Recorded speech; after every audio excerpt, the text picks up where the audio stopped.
Nah itu Ya, dan betul. cari gali macam mana Ya, kita gali. boleh menemui dadan. Kita merupakan warisan nenek moyang kita. Kalau kita ingin budaya ini kekal selama-lamanya, Bunyi-bunyian macam ini. Alhamdulillah, pesta kulintangan ini merupakan satu pesta yang dan sebagainya untuk mengembangkan budaya sebagai sesuatu yang profesional. ya, Ya, kita ada penari budaya, pelakon budaya dan sebagainya. Well, Assalamualaikum warahmatullahi wabarakatuh dan salam sejahtera. Okay, kita bersiaran dan bertemu lagi pada hari ini di dalam podcast Boleh Bincang Ba. Kali ini kita akan berbincang mengenai kebudayaan dan tradisi kita. Nama pun berbincang, sudah semestinya saya tidak keseruangan dan bersama dengan saya adalah Encik Amirul Amirul. Jibar. Okey, apa khabar? Assalamualaikum. Baik, bagus. Waalaikumsalam. Okey ya. Boleh Encik ceritakan serba sedikit tentang Encik lah. Maksudnya presiden apa, pengurusi apa dan macam mana? Okey, pertama sekali saya ucapkan Assalamualaikum warahmatullahi wabarakatuh. Salam sejahtera kepada rakan-rakan yang mengikuti siaran ini terutama sekali khas kepada saudara Nur Jeli yang mengusahakan ataupun membuat program ini. Saya nampak satu platform yang paling bagus untuk kita mengenali tradisi kita di mata dunia lah. Betul. So saya Amirul Haji Jibar, saya berasal daripada Kota Belud. Okey. Saya memang profil memang boleh dikatakan seorang budaya pun boleh So Aktivis budaya. aktivis budaya, tepat. Aktivis budaya ini saya merupakan presiden Persatuan Gong dan Kulintangan Sabah. Okey. And then saya juga pengerusi Persatuan Biola Isun-Isun Kota Belud. Okey. Dan juga pengerusi Biro Kebudayaan Gabungan Pelancongan Daerah Kota Belud. Wah. Ada 3 jawatan penting ya. Encik? Sangat penting sebab itulah sebab sebenarnya untuk kita membuat perubahan ataupun memperkenalkan sesuatu itu kita memang kena ada orang bilang capacity. Ya, sebab kalau kita bawa kereta misalnya kita boleh jadi penumpang dan kita boleh jadi pemandu. Dalam kes Encik Amirul ni dia seorang pemandu yang membawa nama-nama besar yang melibatkan kebudayaan dan betul lah Encik adalah seorang aktivis kebudayaan. Okay, baiklah kita masuk kepada yang pertama lah, iaitu tentang cerita gong dan kulintangan ya. So gong dan kulintangan ni adalah orang bilang peralatan muzik tradisional yang sangat sinonim dengan warga Nusantara termasuk Malaysia dan juga Sabah. Encik Amirul boleh orang bilang ceritakan sedikit tentang bagaimana Encik boleh terlibat dengan Persatuan Gong dan Kulintangan Sabah ini dan apa yang menyebabkan Encik boleh jatuh cinta kepada gong dan kulintangan ini. Okey, terima kasih. Ini soalan yang menarik. Saya rasa sungguh menarik. Mengenai penglibatan awal saudara-saudara tuan-tuan dan puan juga sebelum ini mengenali saya dalam bidang sukan selaku jurulatih sukan badminton Kota Belud selama 15 tahun. And then pada satu peringkat saya resign, retire, maknanya berehat. Jadi berehat dalam sukan. So dalam pada dekat lebih kurang dalam 7-6 tahun yang lalu saya mencebur diri dalam bidang kebudayaan pula. Ramai rakan-rakan saya terkejut bagaimana saya secara tiba-tiba hadir dalam kebudayaan khususnya tradisi ini. So dalam bidang kebudayaan kulintangan saya nampak masa tu kampung ke kampung di daerah Kota Belud kita ini banyak program-program kebudayaan khususnya kulintangan ini, tetapi hanya bergerak secara berasingan. Mananya satu kampung ada pergerakan, satu kampung tidak ada persatuan yang mengumpul mereka ini. Dan tidak ada persatuan mereka berpayung. Betul. Saya terpikir, masa tu why not saya buat sesuatu untuk kita kembangkan bersama. Jadi timbullah ilham bersama kawan-kawan untuk bagaimana pendapat dan usaha ini boleh atau tidak. So pada kesimpulannya kami berjaya telah mengadakan persatuan ini, menubuhkan persatuan ini, dan sekaligus lah melibatkan seluruh Sabah.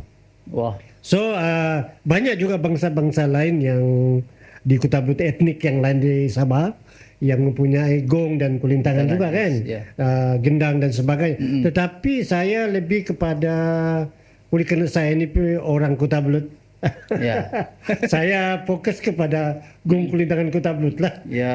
Walaupun begitu, dia fokus kepada suku Sama, tetapi ada juga suku Dusun Tindal, Kedazan, Iranun dan sebagainya. Tapi kita mix lah. So ini adalah usaha awal saya. Kenapa saya involve dalam benda ni? Adalah kemahiran sedikit-sedikit, tidaklah semahir yang legend-legend yang ada di Kota Blut. Tetapi perjuangan legend-legend ini dulu harus kita hargai. Dan tidak ada, saya nampak tidak ada satu tempat mereka ini mengembangkan kebudayaan ini. Betul. Mengikut zaman ya. Mereka hanya mengembangkan begitu-begitu sajalah. Siapa yang jemput, mereka akan dijemput dan begitu. Tapi bagi saya, yang generasi yang kita ini perlu juga ada persatuan untuk kita untuk ke arah yang lebih jauh lagi lah. Tapi saya tertarik tadi yang Encik Amirul cakap tentang kulintangan dan gong untuk suku-suku. Bajau, Iranun, Dusun Tindal. Sebenarnya kita ni seperti adik-beradik tau. Macam betul. Kita Bajau sama, Iranun, Dusun Tindal ni dia berlaku, orang bilang asimilasi budaya. Bila berlaku asimilasi budaya itu ada berlaku perkongsian budaya-budaya tertentu.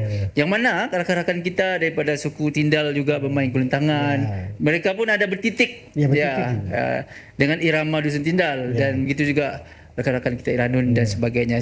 Saya suka itu. Di sini kita nampak sebenarnya muzik tradisional ni dia menyatu padukan masyarakat walaupun dengan latar belakang suku yang berbeza, tetapi muzik ini tradisional ini dia menjadi satu tali yang orang bilang boleh mengeratkan kita melihat kebersamaan, dan jika ada perbezaan itu kita jadikan sebagai kekuatan.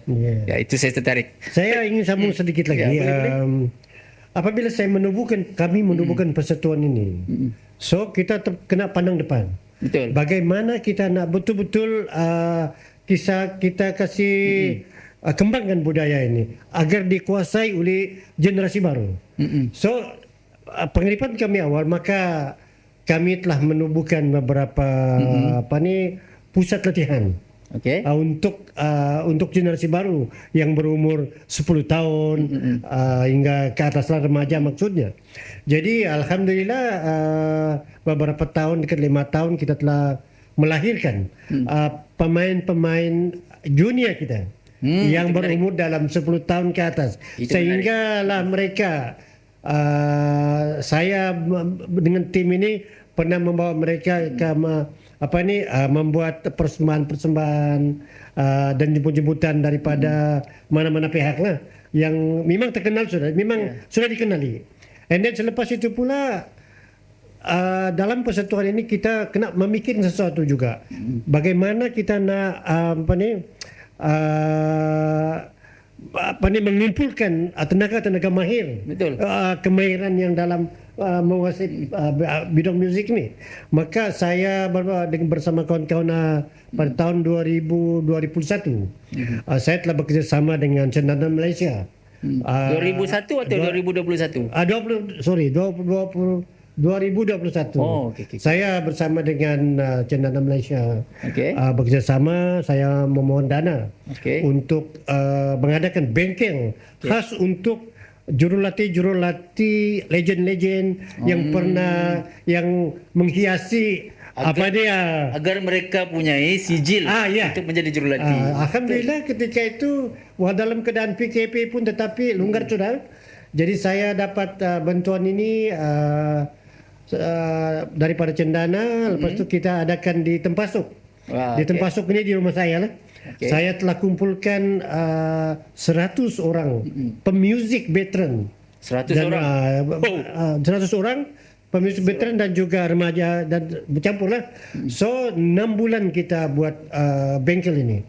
Bila 6 bulan dana daripada Cenderamata Malaysia dan rata-rata ketika itu orang-orang kita yang veteran ini sehingga mereka mengatakan bahawa hampir 60 tahun sudah umur mereka 50 tahun tidak pernah ada qualification sijil untuk benda ni. Jadi saya sambung saya sambung soalan dia, adakah lebih kurang 100 orang jurulatih ini di manakah mereka berada sekarang? Adakah mereka boleh berkhidmat sebagai jurulatih sekarang? Ya, macam mana? memang mereka sekarang saya kumpul kampung ke kampung. Okey. Dan kalaulah ada badan-badan tertentu ataupun tim-tim yang tertentu yang mahukan khidmat mereka sebagai jurulatih, mereka sudah ada sijil.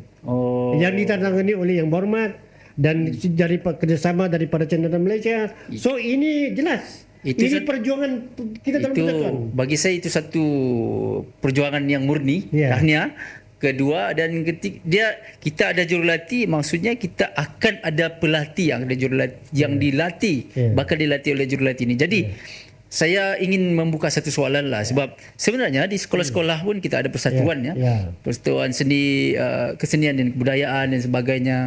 Adakah macam Encik Amirul berhasrat untuk mengembangkan perkara ini bersama jurulatih-jurulatih yang telah mendapat persijilan tersebut turun masuk ke sekolah-sekolah misalnya untuk macam berkolaborasi bersama dengan bahagian pendidikan misalnya agar benda ini menjadi satu yang lebih, orang bilang agak formal lah, bukanlah juga formal sangat, tidak, yang penting dia boleh masuk di dalam sistem pendidikan.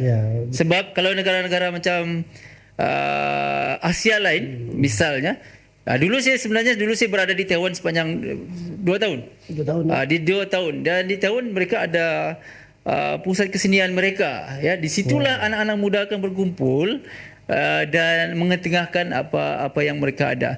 Jadi sekiranya di sini misalnya di Sabah, Kota Belud dan juga daerah-daerah lainlah, sekiranya Encik Amirul mempunyai hasrat untuk masuk ke dalam, orang bilang bidang pendidikan, masuk ke dalam persatuan seni dan budaya, kesenian dan kebudayaan, bagaimana? Ada hasrat ataupun ada perancangan untuk masuk ke bidang itu? Okey, ini soalan yang bagus. Memanglah apabila kita melihat bagaimana kita menyalurkan pengalaman kita kepada generasi baru, memang perlu ada kolaborasi ini. Betul. Jadi kita fokus kepada pendidikan. Memang hasrat itu ada. Cuma saja di sini kita menunggu panggilan ataupun permintaan daripada pihak Jabatan Pendidikan, dan kita jurulatih standby. Kalau begitu saya ingin katakan mungkin ada yang akan menonton kita, mana-mana badan-badan pendidikan sama ada sekolah-sekolah ataupun KBS, Belia dan Sukan, sekolah Belia dan Sukan dan sebagainya. Sekiranya anda berminat untuk, orang bilang, membantu sama-sama mengembangkan apa-apalah kesenian dan kebudayaan ini, mungkin dari Kulintangan dan Gong, boleh hubungi Encik Amirul di Facebooknya, Encik Amirul Jibar, dan juga saya akan letakkan nombor Encik Amirul sini, boleh. Anda boleh kontak nombor di bawah ini nanti, okey? Dan untuk itu Saudara Nirli, yang 100 orang kita latih, yang jurulatih ini merupakan adiguru, bertaraf adiguru. So mereka ini memang diklaim memang diorang boleh mengajar. Betul, so bagus. Inilah kejayaan kita. Dan sebelum itu pun saya pun bersama kawan-kawan telah pun menganjurkan satu bengkel sekali lagi kepada remaja belasan sekolah selama 50 orang. Saya bekerjasama dengan persatuan dengan JKKNS. Jadi menarik. Ketika itu tahun lepas, saya telah beri dana yang cukup untuk 50 orang bersama JKNS. Maksudnya dana memang ada lah untuk perkara ini kan? Ya, ada. Actually dana banyak yang boleh dipohon. Di JKNS pun ada, di Motek dan sebagainya. Cuma itulah macam jalan tu kita tidak jumpa. Jalan sebagian. Permintaan tu kalau saya mengharapkan kepada publik, kepada masyarakat di luar, tolonglah cari jalan. Kita boleh berhubung dengan JKNS, lembaga pelancongan dan sebagainya. Minta dana. Dan bila ada perlukan jurulatih, jumpa saya. Jumpa kami. So kita sudah mix. Sudah cukup power sudah ini. Ya, itulah pentingnya kita buat podcast hari ini. Supaya kita sama-sama tahu. Saya sebenarnya Encik Amirul, saya sendiri geram terhadap diri saya. Sebab saya baru hari ini pun tahu bahawa kita boleh. Jadi saya geram kepada diri saya. Saya tidak geram kepada orang lain. Saya geram kepada diri saya. Kenapa saya baru hari ini tahu? Jadi untuk kita semua yang menonton, termasuk diri saya sendiri yang sedang bercakap ini, kita tahu hari ini bahawa untuk kita mengembangkan, pertama untuk mengembangkan budaya ini, kita boleh hubungi orang-orang yang mempunyai credibility untuk menjadi jurulatih untuk mengembangkan tradisi dan budaya kita. Okey? Itu sangat menarik. Dan kedua tadi saya tertarik juga Encik Amirul cakap, dana tu ada. Cuma kita kena teropong di mana dana itu dan cari gali macam mana kita boleh menemui dana tersebut. Okey. Betul. Okeylah. Kita beralih kepada soalan yang seterusnya. Panjang cerita kita tadi tapi best. Okey. Okey. Kenapa Encik Amirul rasakan gong dan kelintangan ini penting dan kenapa kita remaja ataupun siapa-siapa sajalah, sama ada remaja, orang dewasa, lelaki, wanita dan berbagai suku kaum perlu untuk kita meneruskan tradisi gong dan kelintangan ini, dan apakah keistimewaan orang bilang peralatan muzik tradisional ini? Okey. Peralatan muzik ni, budaya muzik kulintangan merupakan warisan nenek moyang kita. Yang pusaka bangsa kita. Salah satu kemegahan dalam bangsa kita. So ini perlu dipertahankan. Perlu dipertahankan dari dipertahankan dari masa ke semasa. Sebab itu saya bertahan dalam persatuan. Sebab itu saya menghambakan diri dalam persatuan, menghambakan dalam benda kebudayaan ini untuk mempertahankan budaya bangsa saya. Dengar itu? Ini perjuangan Encik Amirul. Kita mengharapkan ada yang bersama-sama berjuang. Teruskan Encik Amirul. Perlu ada usaha yang berterusan. Betul. Kalau tidak, mati ini budaya. Berakhir ini budaya. Sehingga nanti suatu masa kelak, mana nak tahu. In case lah kalau tidak ada sudah penerus macam kita. Kalau ada cucu-cucu kita akan bertanya, akan datang apa budaya bangsa kita. Apa kita mau jawab? Betul. So ini kesalahan siapanya? Kita sendiri tidak boleh pelajari budaya hasil daripada yang dipusatkan nenek moyang dari awal untuk diteruskan, untuk dikembangkan selagi bangsa kita ada di dunia ini. So kenapa kita berhenti? Saya setuju. Kalau kita tidak, siapa lagi? Kalau kita tidak, siapa lagi kan? Siapa lagi? Itu betul. Sebab itu saya dalam keadaan umur yang otai apa-apa semua ni, saya tidak peduli. Yang penting saya boleh bergerak, saya ada semangat untuk memperjuangkan itu terus menerus dan membawa rakan-rakan, membawa anak-anak muda untuk meletakkan kembali budaya kulintangan ini ke tempat yang tinggi. Betul. Okey, saya mau beritahu kita sama-sama lah. Kalau kita mau pergi kedai, kita mau beli barang, kita perlukan duit, kerana duit itu adalah harta untuk membeli barangan yang kita mahu. Tetapi kalau kita ingin mencari kerjaan misalnya, kita memerlukan pendidikan sebagai harta kita untuk mendapat pekerjaan tersebut dan menjadi orang yang orang bilang boleh berkhidmat kepada masyarakat. Tetapi kalau kita ingin budaya ini kekal selama-lamanya, ia perlu kita pertahankan kerana budaya ini dan juga apa yang berada di dalam sesuatu etnik di dalam negara kita ini adalah harta intelek. Harta intelek sesebuah negara, terutama negara kita Malaysia, dan perlu dipertahankan sampai bila-bila selagi nafas kita masih ada. Dan kalau nafas kita pun sudah tiada, cucu cicit kita, anak-anak kita perlu mempertahankan perkara ini kerana sekiranya tiada yang mempertahankan harta intelek ini, maka terkuburlah ia ditelan zaman satu masa nanti. Betul, saya setuju dengan itu. Ya, itu yang kita takut. Baiklah. Saya, kalau kita berenang kan, kita berenang di lautan. Kalau lautan itu tenang, cabarannya kurang. Iya, betul. Tapi dia bergelora, dia menyebabkan kita semakin tercabar susah untuk berenang. Jadi begitu juga di dalam memelihara tradisi ini. Jadi apakah sebenarnya cabaran terbesar kepada Encik Amirul untuk menghadapi dan memastikan gong dan kulintangan ini terus relevan sampai bila-bila? Adakah cara-cara kreatif yang Encik gunakan untuk menangani cabaran ini? Sebab kita tidak mahu dia ditelan zaman, jadi ia menjadi satu cabaran. Jadi macam mana untuk kekalkan gong? Pertama sekali saya ingin nak kongsi di sini. Syukur Alhamdulillah, sejak akhir-akhir ini, kulintangan dan gong ini sudah berkembang kembali. Ini saya fokuskan kepada bangsa Bajo sama. So, di mana-mana kampung sekarang ini pun dah ada, kita nampak budak-budak generasi baru. Ramai sudah yang ke depan. Ramai sudah boleh menguasai. Kalau dulu sebelum kita bergerak, lembab. So, inilah antara usaha yang perlu kita buat. Dan cabaran-cabaran memang ada. Cuma kita cabaran anak budak-budak sekarang ni, kena kita pandai memesongkan minat mereka kepada budaya ini. Kita kena pandai. Kerana mereka ni syok dengan rocky, game dan sebagainya, alat-alat moden.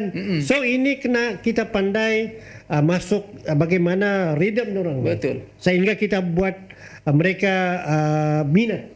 Dan inilah cabaran kami setakat ini, Alhamdulillah. Walaupun cabaran itu satu minat, dan kedua dorongan ibu bapa, dan ketiga ialah sekarang ini kalau kita buat program tertentu pun orang bilang perlukan kos-kos begitu. Jadi ini semua cabaran. So kalau dulu waktu zaman bapa kita dulu, ini kos-kos semua tidak ada. So mereka diorang mau tu masa tu diorang pandai, diorang dikenali apa semua. Tetapi hanya bersekitar di situ. Dia tidak sampai ke mana. So ini kalau boleh kita ubah trend. So kita buat sesuatu yang sesuai dengan berbeza, sesuai dengan kehendak zaman dan juga generasi baru. Itu saya setuju Encik Amirul, sebab sekarang kita ada kamera, kita ada mikrofon, kita ada macam-macam software.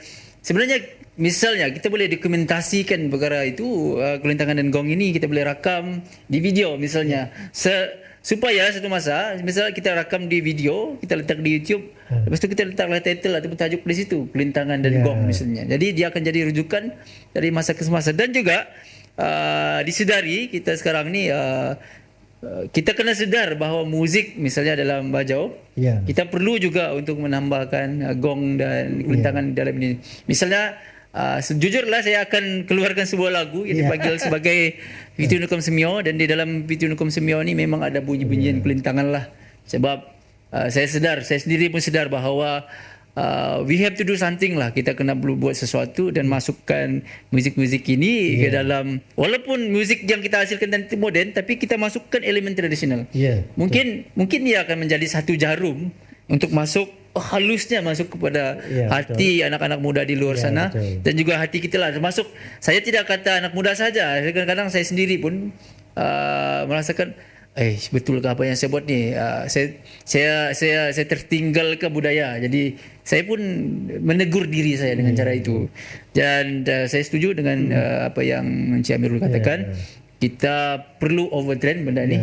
Kena ada trend itu, kena masuk kepada orang bilang trend-trend terkini, boleh masuk TikTok, Instagram dan sebagainya, kita rakam walaupun video-video pendek. Itu menarik sekali saya rasa. Lagi satu serana tu saya sambung sedikit. Menyentuh dengan cabaran ini. Sebenarnya banyak gerakan-gerakan yang kita terima daripada kawan-kawan, daripada pemimpin-pemimpin tempatan kita. Cuma usaha bergerak itu ada agak terbatas. Walhal benda ni kita buat memang satu santai. Kedua, kita tidak ada ruginya. Contoh, pernah saya bawa tim budak-budak 10 tahun, 20 tahun, 15 tahun menyambut ketibaan Ketua Menteri di Kota Kinabalu, dan banyak jemputan-jemputan kita terima sebelum ini. Semuanya dibayar. Dibayar dengan standard. So budak-budak dalam keadaan yang tidak ada pendapatan, dia orang ada sumber. So di situ saya nampak yang budak-budak yang lain ni tak nampak benda ni ada. Tidak ambil benda ni sebagai satu peluang. Ya, betul. Itu yang saya ada lah. Sebenarnya kebudayaan ini adalah satu kerjaya. Ya, betul. Kalau di negara-negara yang mementingkan kebudayaan, Korea, China, termasuk sebenarnya negara kita ada JKKN. Betul. Yang mana menggunakan yang mana di dalamnya ada artis budaya, dan artis budaya ini akan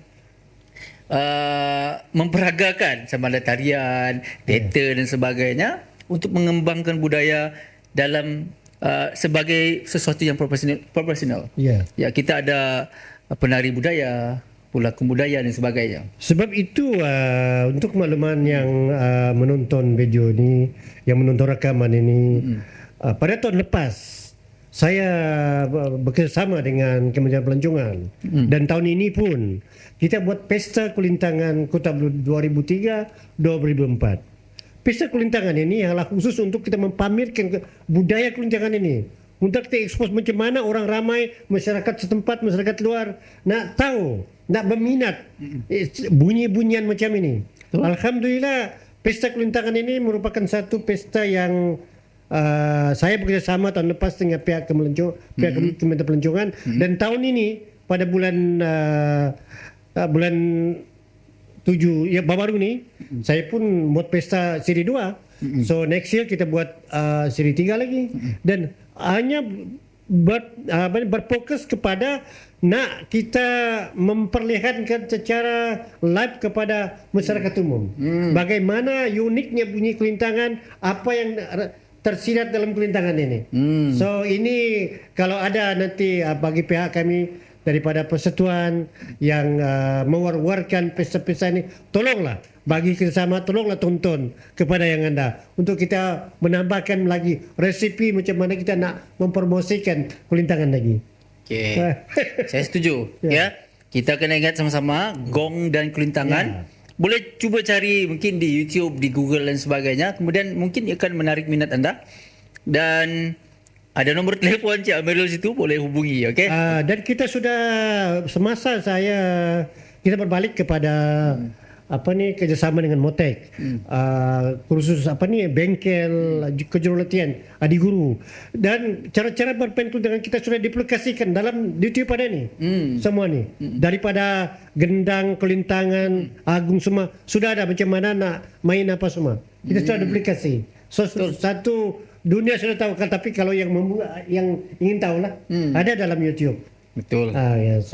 So inilah kejayaan antara kita punya program lah. Betul. Itu sangat menarik. Boleh cari di Google dan di YouTube. InsyaAllah anda akan jumpa. Okeylah. Kita sudah bincangkan mengenai gong dan kulintangan. Kita beralih kepada isun-isun. Apa itu isun-isun sebenarnya kepada yang orang bilang tidak pernah dengar ataupun pernah dengar tapi apa? Dia pernah dengar tapi apa? Jadi kita mau Encik Amirul kongsikan apa yang unik tentang pertama isun-isun, kedua biola isun-isun dan peranan Persatuan Biola Isun-isun Kota Belud dalam menjaga alat muzik ini dan juga menyebarluaskan tentang isun-isun ataupun biola isun-isun ini. So terima kasih kerana ini satu soalan yang saya nampak cukup bagus. Isun-isun biola isun-isun merupakan satu alat muzik peninggalan ini mungkin kita juga. So dia biola isun-isun dia 3 tali saja dan dimainkan secara, kalau yang violin tu kita main di sini kan, tapi kalau isun-isun kita main begini. Bawah. So isun-isun pula, irama isun-isun ini pula mempunyai irama yang tersendiri yang diiringi oleh pantun. Maknanya berbalas pantun. Pantunnya itu dalam bahasa apa? Dia pantunnya dalam bahasa Melayu dan dalam bahasa Bajau pun boleh ikut. Dan sejarah kedatangan isun-isun ini pun kita tak tahu. Bila saya tanya rata-rata yang legend-legend dari awal, mereka mengatakan ada yang isun-isun ini berasal daripada Filipin dan sebagainya. Ada yang menyebutkan begitulah. Sebenarnya dulu saya ada terbaca. Tidak tahu tepat atau tidak, betulkan saya. Dia memang ada daripada negara-negara Latin dan sebagainya. Ya, betul. Ya, sebab Cuma dia menggunakan pantun. Ya. Sebab dulu saya ada buat satu teater lah, teater ataupun pementasan mengenai Allahyarham Tun Mustafa. Allahyarham Tun Mustafa ni pun suka. Ya, betul. Suka Dia ada benda ni. balance tu. Ya, jadi saya gali tentang isun-isun ni. Dia memang sebenarnya antarabangsa sebenarnya. Ya, betul. Cumanya saya takut saya salah. Jadi biarlah orang yang lebih pakar untuk menerangkannya. Ya. So, ini biola isun-isun ini kalau kita hayati betul-betul, kita macam saya terus terang. Isun-isun lah yang membuat saya punya minda segar kembali. Ya. Sebab Dia berbalas pantun. ya berbalas pantun secara spontan. Ya, bila pantun, you pantun, perempuan pantun, saya balas dia non-stop. Sebab itu kita berpantun kadang-kadang bermula dari jam 10 malam, berakhir jam 6 pagi. Dia pantun itu ada ceritanya pula. Menarik. Cerita ada kalau pantun pandai mengolahkan cerita percintaan ke cerita yang mencari keluarga yang hilang, yatim piatu. Dan pernah saya berpantun di kampung, 2 kali saya berpantun di kampung Kuala Medundau. Bila kami berpantun, si pemantun pula dan audien 6 orang pula menangis. So, kisah kita tu touching, menyentuh tentang kesedihan. Apabila mereka hayati terus juga mengalir air mata. So menunjukkan satu macam impact dia tu macam besar dan mendalam. Dan menggunakan bahasa-bahasa klasik, bahasa-bahasa betul-betul yang irama pantun. Jadi ini pantun ini, itu saya bilang mengapa saya dalam terjun dalam pantun, sebab saya minat dengan pantun itu sendiri. Mencipta pantun yang secara spontan ini bukan senang. Senang. Ada pembayangnya, ada maksudnya. Kena buat. Ya, itu saya setuju. Dulu saya pernah ikut berbalas pantun yang Melayu, yang pertandingan di sekolah lah, dengan berbalas pantun. Dan apabila saya pergi kepada yang isun-isun ni kan, sebab untuk saya melakonkan watak Allahyarham Tun Mustafa, saya pegang watak Allahyarham Tun Mustafa, saya kena belajar isun-isun. Ya, jadi saya pergi kampung Linggadon. Ini kisah benar. Saya jumpa dengan Bu Lemak. Ya. Bu yang pail. Ya tu. Jadi di situlah saya beberapa jam dengan mama saya. Sebab saya kena, orang bilang sekurang-kurangnya cuba memahami tentang isun-isun ini. Dan alhamdulillah beberapa kali lah buat pementasan. Pertama dulu pertandingan, lepas tu ada depan Perdana Menteri kita sekarang, Datuk Seri Anwar Ibrahim pada 2019 di tempat Tan Sri Pendekar. Masa itu memang ramai orang bilang otai-otai yang menangis lah sebenarnya. Kemudian dengan Ketua Menteri Sabah, Encik Amirul pun ada masa tu. Ya, saya pun ada. Ya, dan juga saya bawa isun-isun juga, ya. Dan memegang watak Allahyarham Tun Mustafa, watak yang sangat besar. Dan untuk membawa watak yang sangat besar ini, kita perlu mengkaji semua apa yang boleh dilakukannya. Sebab Allahyarham Tun Mustafa memang pernah bertapak di Kota Belud ini. Ya, betul. Ya, kehadiran dia sangat-sangat, orang bilang dia datang pun membuat orang menangis. Ya, betul. Ya, jadi itulah kelebihan isun-isun ini. Dan itulah saya ingin tanya semula, macam manakah Persatuan Biola Isun-Isun berperanan untuk menjaga budaya ini supaya kekal?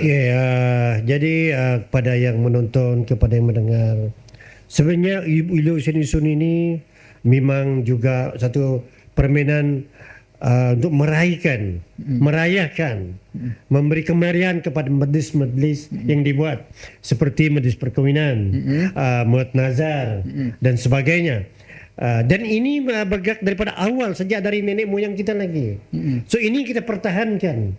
Ini kita pertahankan selama saya menerjui persatuan ini. Kami telah dijemput banyak kali lah di Asia Sisi, di Kota Kinabalu, Yayasan Sabah, peresmian persatuan bajau sama di dok batik di depan ketua menteri. So ini isu-isu ini ia terlibat dalam acara-acara VIP dan banyak ini perlu. Ini kesimpulannya ya, menyentuh dengan soalan tadi peranan boleh. Sebab itu saya terfikir, macam juga saya terfikir pembentukan persatuan Gong dan Kulintangan Sabah. Lepas tu saya bergerak dengan isu-isu. Perlu juga disatukan, perlu ada payung, perlu ada untuk kita bernaung dalam persatuan. Saya bincang dengan lembaga ROS. Kalau saya memegang 2 persatuan boleh ke? Jadi diorang bilang boleh rilis lah. So, sebab itu terbentuklah persatuan Biola Isun-Isun. Sebab saya nampak di Isun-Isun ketika ini pun hanya bergerak sendiri-sendiri. Tidak ada tempat bergaung. Ini dengan tim dia, ini tim dia. Jadi perlu ada persatuan sebagai kekuatan. So itu saya bila saya dalam persatuan Isun-Isun ini, saya mulalah terfikir juga macam juga Kulintangan. Saya terfikir juga bagaimana kita nak expose budaya ini, dan kita juga pernah buat bengkel-bengkel untuk belajar bagaimana kita kembangkan lagi isu-isu ini. Cuma masalahnya di sini generasi baru kurang lagi semutan dari berbanding kepada Kulintangan. Mungkin mereka belum nampak lagi. Dan saya pun tidak berputus-putus. Saya dengan rakan-rakan yang lain untuk membuat bengkel-bengkel, memberi tunjuk ajar secara percuma. Apakah yang penting benda budaya ini jangan hilang. Yang penting ia diwarisi. Dan alhamdulillah di Kampung Timandayang ada satu kita punya Adi Haikal baru tahun 5. Haikal ini Kampung Timandayang ini saya pernah bawa di depan ketua menteri, saya pernah bawa dia gesek biola buat basking, baru 11 tahun. Dan kalau kita buka YouTube banyak gambar-gambar kami. Dan satu orang lagi remaja kita, Saudara Sukri Ramzi, pun Timandayang juga. Ini selalu kita bawa jika ada undang-undang khas. Hanya setakat itu saja yang remaja yang kita dapat cungkil buat masa ini. Yang lain tu belum lagi nampak, masih kabur-kabur lagi lah. Okey, saya ada sedikit mungkin cadangan atau soalan lah. Di dalam bahasa Melayu misalnya kita ada karnival bahasa Melayu. Ya, betul. Ya. Adakah Encik Amirul berhasrat mewujudkan, sebab dalam karnival bahasa Melayu ni dia ada pertandingan sajak, syair dan sebagainya, dan syair yang dipertandingkan itu bermacam-macam irama. So adakah Encik Amirul bercadang untuk membuat contohnya pertandingan isun-isun. Jadi mungkin ada agak lumayan sikit untuk memaksa, untuk orang cakap bukannya memaksa lah, sehingga orang akan tertarik untuk bertanding isun-isun. Mungkin kalau biola orang tidak pandai, orang lain main biola, tapi mereka akan orang berlagu isun-isun itu dan dia dipertandingkan, ada juri dan sebagainya. Ya, saya memang masak dari awal. Yang isun-isun ini juga kalau boleh dibuat macam begitu seperti budaya-budaya yang lain. Cuma kita kalau ada peluang, kita mana tahu tamu besar kau macam mana kan? Ya, di tamu besar. Jadi memang kita standby, kita memang sentiasa ada. Kalau dijemput apa semua anytime. So buat masa ini kita hanya pergerakan kita hanya rambang. Maksudnya tidak ada rambang di sini, siapa jemput kita datang. Siapa jemput kita datang. Itu saja. Tidak ada yang bengkel ataupun acara-acara khusus untuk yang ini. Cuma kita bawa sekarang ni selalu saya buat basking, tim basking isun-isun Kota Blut ada. Saya selalu buat di tamu tu, pentas utama tu. Banyak berapa tahun saya sudah buat. Saya buat di Penampang, saya buat di mana-mana. Itulah tim-tim basking. Tujuan kita ialah untuk mempromosikan budaya ini. Kita gesek, kita pandu dan spontan. Bukan saja kita melihat kepada ada tabung di situ, bukan matlamat utama. Bukan. Cuma kita matlamat kita lah supaya orang dengar kita gesek dua secara live. Supaya dengar, tengok. Jadi alhamdulillah basking tim isun-isun ini sedang berkembang ini. Kita selalu saya buat.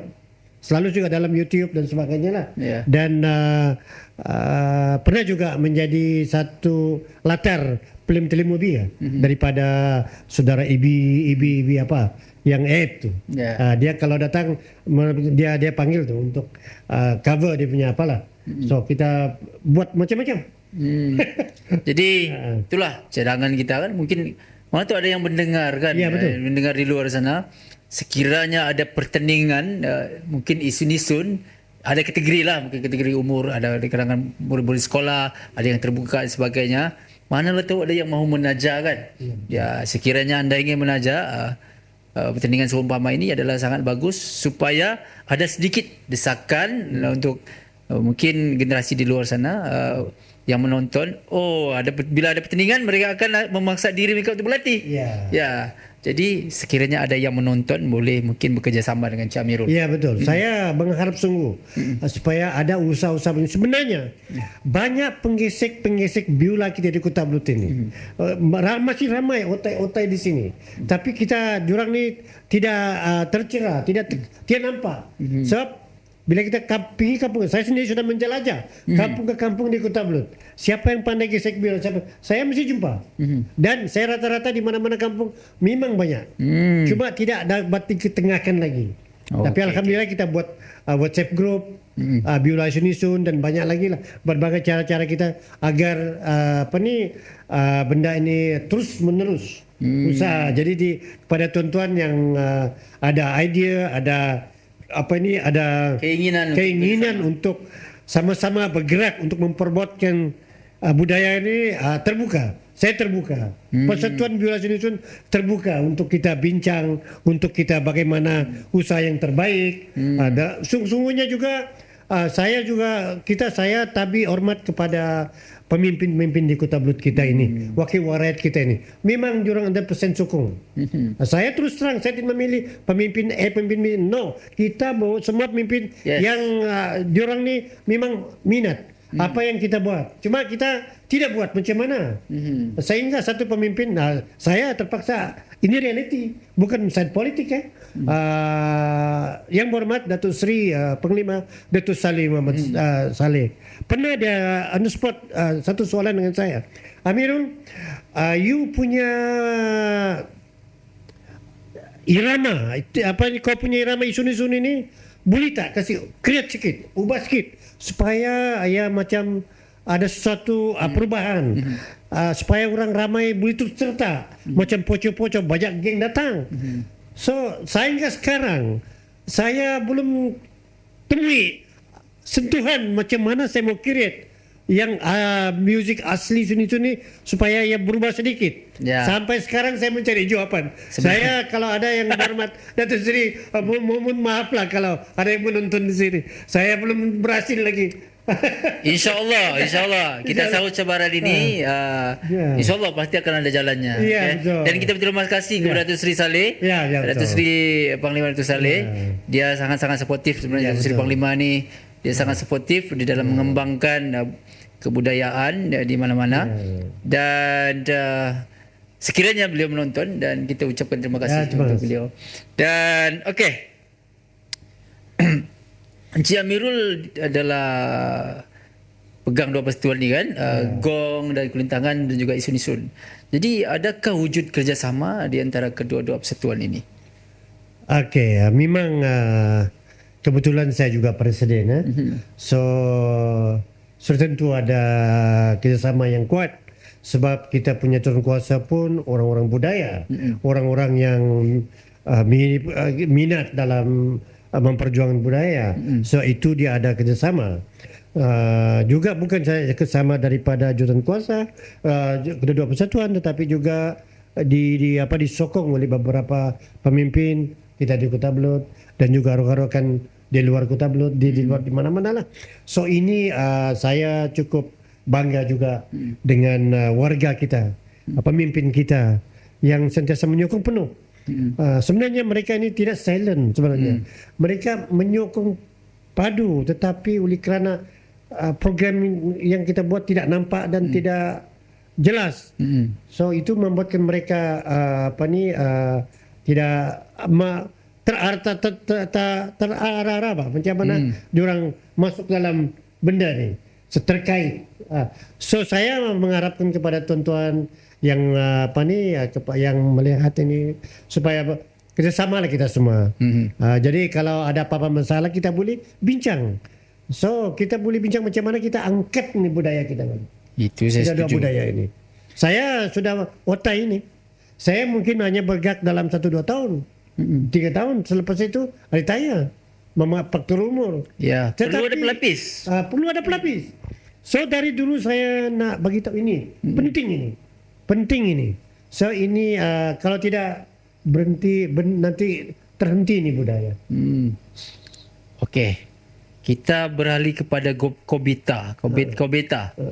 Boleh Encik Amirul terangkan sedikit mengenai Kobita ni? Okey, terima kasih Cu.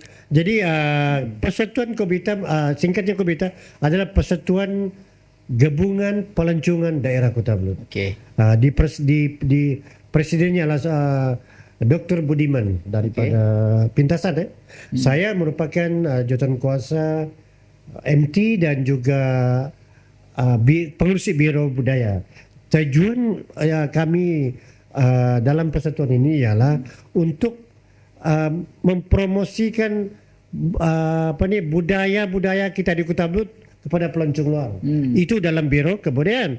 Dalam kelancongannya kita hanya memperkenalkan pusat-pusat pelancongan daerah Kota Belud kepada pelancong luar dengan harapan memberi efek kepada segi ekonomi. Betul. Dan juga menonjolkan daerah Kota Belud itu sendiri kepada masyarakat luar. Betul. So dalam budaya Biro Kebudayaan ini sama jugalah, saya dapat dengan rakan-rakan sentiasa memikirkan bagaimana budaya keseluruhan etnik di Kota Belud dipromot melalui Persatuan Kobita. Itu menarik. Seperti yang kita katakan tadi ya, kebudayaan kesenian ini adalah harta intelek. Dan apabila dia harta intelek, jika kita pandai, dia boleh menghasilkan harta-harta yang lain. Sebab kekayaan budaya itu sebenarnya adalah satu kekayaan yang besar. Dan mungkin kita tidak boleh terlalu mematerialistikkannya atau menjadikannya kebendaan, tetapi kita kena juga untuk survive dan menjadikan dia sesuatu yang profesional. Bila dia jadi contohnya penari profesional di dalam tarian limbai dan misalnya, jika membuat persembahan sudah pastinya perlu dibayar, kerana yang membuat latihan itu mereka memerlukan tenaga memerlukan duit, sedangkan bergerak pun kita memerlukan minyak. Misalnya jadi untuk yang begini, dia akan boleh jadi satu harta intelek yang akan bermanfaat kepada masyarakat satu masa nanti. Baiklah, kita pergi kepada pelancongan budaya. Bagaimana pendapat Encik Amirul tentang pelancongan budaya ini, dan bagaimana apakah kaitan di antara pelancongan dan juga tradisi? Adakah tradisi ini akan dapat menarik minat orang untuk melancong ke negara kita, khususnya di Sabah ini, negeri Sabah? Terima kasih. Selama kita berada dalam Kobita, kita pun telah mengadakan kunjungan kehormat kepada semua wakil-wakil rakyat di daerah kita untuk memperjelaskan misi kita. So sebab itu saya sebagian daripada mereka mengadakan satu usaha kepada lembaga kebudayaan negeri Sabah untuk membuat satu tempat di mana tempat ini yang dimiliki oleh lembaga kebudayaan. Saya berbincang dengan pengurus besar JM untuk kami warga Kota Belud, untuk kami sebagai tempat mengembangkan budaya kami kepada orang luar. Kami perlukan center. Kami perlukan tempat. Ini yang dimiliki oleh kebudayaan. So itulah wujudnya hentian budaya sekarang. Hentian budaya sekarang. Sebelum Encik Amirul katakan, saya akan pura-pura bertanya. Di manakah hentian budaya itu, Encik Amirul? Hentian budaya ini sebelum ini ada mula-mulanya dipanggil, kita kenal sebagai kampung budaya. Tetapi sudah ditukar melalui persepakatan antara lembaga dengan kami ditukar kepada hentian budaya dan merupakan program lembaga kebudayaan yang terletak di Tamu Minggu Kota Belud. Di sana sekarang ini kita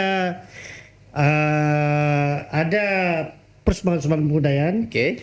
Kita buat satu sulap tradisi. Okey. Sebanyak 11 buat sulap tradisi.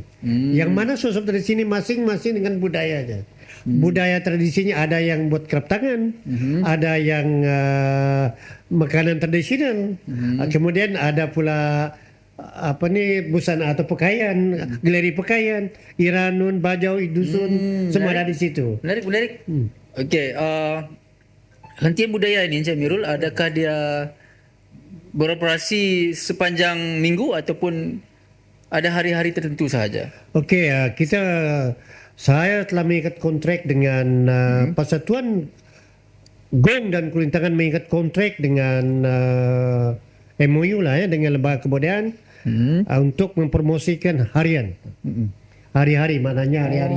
Maksudnya asal orang datang sana dia sentiasa terbuka. Terbuka. Okey, nice. Dan kita ada di sana dan banyak juga kita juga kerjasama dengan Kobita dan juga Kementerian Pelancongan untuk mempromot sama, untuk menjemput untuk pada orang-orang luar pelancong, khususnya pelancong lah, dan ada juga kita terima jemputan dan alhamdulillah terima kasih juga lah kepada Lembaga Kebudayaan Negeri Sabah kerana tempat yang hentian budaya sekarang ini dulunya tutup, tidak bergerak slow, dan alhamdulillah pada Februari tahun ini saya telah diberi amanah MOU dengan hasil perbincangan dengan manajemen Lembaga Kebudayaan sehingga tahun depan.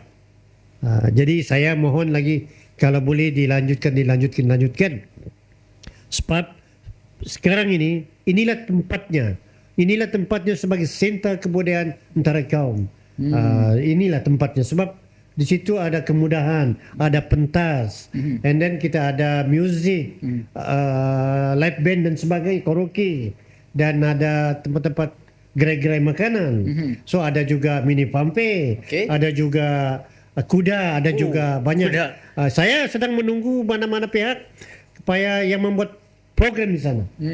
Macam hari keluarga kah, perkawinan kah dan sebagainya. Boleh, pentas ada.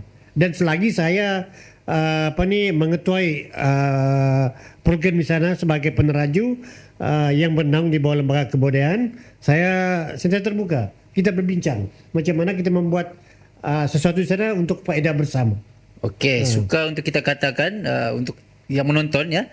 Saya ulang semula bahawa di Kota Belud, di tamu besar Kota Belud tu ada hentian budaya. Okey. Untuk kita mulakan kepada orang yang terdekat dululah kan. Kalau orang terdekat pun tidak datang, macam mana kita mau menjangkau orang lain datang? Jadi untuk orang yang terdekat, termasuk saya sendiri, Kota Belud, orang Kota Belud, datanglah ke tamu dan pergi ke hentian budaya ini. Postlah video anda, gambar anda di sosial media seperti TikTok, Instagram, Facebook, YouTube dan sebagainya untuk mempromosi, buat hashtag anda ya, hentian budaya dan sebagainya, dan kita promote berhabis-habisan. Dia akan terbuka sepanjang minggu, setiap hari kan? Setiap hari. Dan kepada yang bekerja sebagai pemandu pelancong misalnya ataupun yang ada agensi pelancongan, ada hentian budaya di Kota Belud ini, di tamu Kota Belud Sabah. Okey, boleh datang ke tamu Kota Belud. Sentiasa terbuka Encik Amirul. Ya, sentiasa terbuka. Dan ini kita mohon kepada semua warga Kota Belud, khususnya yang tadi soalan, kita perlu orang yang terdekat dulu supaya menyokong penuh. Datanglah, kita bincang apa yang kita buat, bagaimana kita dapat mengangkat budaya kita di sana tempat tu. So sekaligus melibatkan nama baik daerah kita. So pesta kulintangan, pesta 2 siri saya buat di sana, di Hentian Budaya, dan diresmikan oleh kita yang hormat. So inilah tujuan kita sebenarnya. Masing-masing kita memberi win-win situation. Dan insya-Allah Encik Amirul, saya akan mengeluarkan satu lagu Bajau bertajuk Oh, bagus. Pitu Nekam Semio. Okey. Dan saya meminta izin Encik Amirul untuk saya buat syuting di sana, boleh? Boleh lah. Ya. Alhamdulillah. Tajuk dia Pitu Nekam Semio. Lebih kurang macam tu nanti. Itu yang kita tunggu. Kita tunggu. Ya, dia nanti insyaAllah dalam masa terdekat saya akan datang ke sana, ke Hentian Budaya dan ke Tamu terus. Memang destinasi syuting tu memang di sana lah. Pasal tajuk pun Pitu Nekam Semio ataupun dalam bahasa Melayunya datanglah kamu ke Tamu. So insyaAllah kami akan syuting di sana lah. Okay. Baiklah, mengenai tentang harapan, sebenarnya Encik Amirul ada sebut tadi, tapi kita orang bilang tegaskan lagi tentang harapan untuk masa depan. Apakah harapan Encik Amirul untuk masa depan, mengenai ataupun tentang persatuan-persatuan yang Encik Amirul sertai ketika ini, dan adakah Encik Amirul mempunyai apa-apa rancangan supaya orang bilang terus kekal selama-lamanya, tidak telan zaman? Ya, jadi harapan tu memang tinggi. Harapan memang tinggi. Saya sudah berikat dengan diri saya. Selagi saya mampu untuk berbudaya, untuk bergiat dalam budaya ini, saya mempertahankan budaya ini dalam persatuan agar budaya ini sentiasa dilihat, dimajukan, dikembangkan dan melambangkan budaya identiti bangsa sendiri. Di situ saya berpegang. Jadi harapan saya memang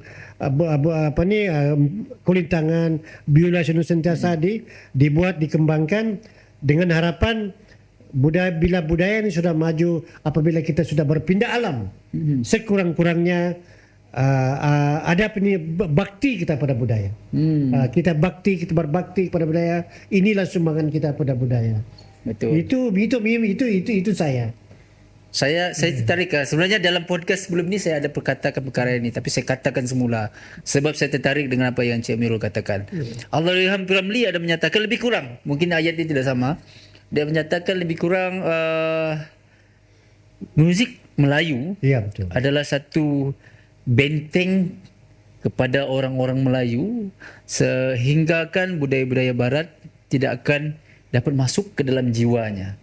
Jadi saya setuju dengan Encik Amirul bahawa seni dan budaya mana-mana suku kaum lah, kira Bajau, Iranun, Dazan Dusun dan sebagainya, sekiranya mempunyai jati diri budayanya itu sendiri, maka budaya-budaya lain itu akan ada pendinding lah orang cakap, supaya dia tidak akan menerobos masuk ke dalam. Dan mungkin ada limpas-limpas tapi dia tidak akan susah tu. Dan lagi inilah budaya lah ini merupakan satu cara atau landasan kita untuk memupukkan hubungan kekuatan silaturahim. Betul. Antara kaum, antara sesama kita. Itu saya setuju. Dalam dunia ini.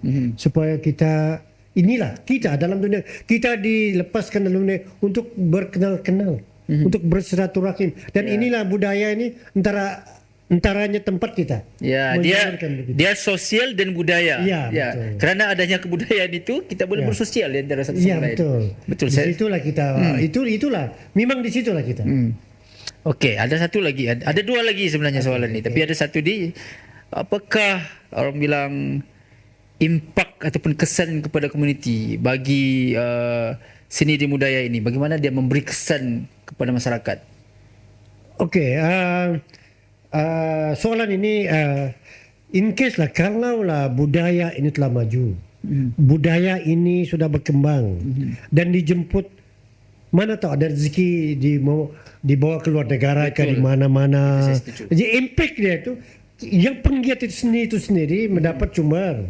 Lagi satu itu. Kedua, budaya bangsa kita sendiri akan disebut di merata dunia. Siapa pemimpinnya, apa bangsanya. Itu yang kita nak tahu, nak tengok. Bukan kita bukan minta dinilai, tetapi setiap bangsa di dunia ini tetap dia ada identiti. Dia tetap mau meletakkan dirinya di atas. Puncak tertinggi. Puncak tertinggi.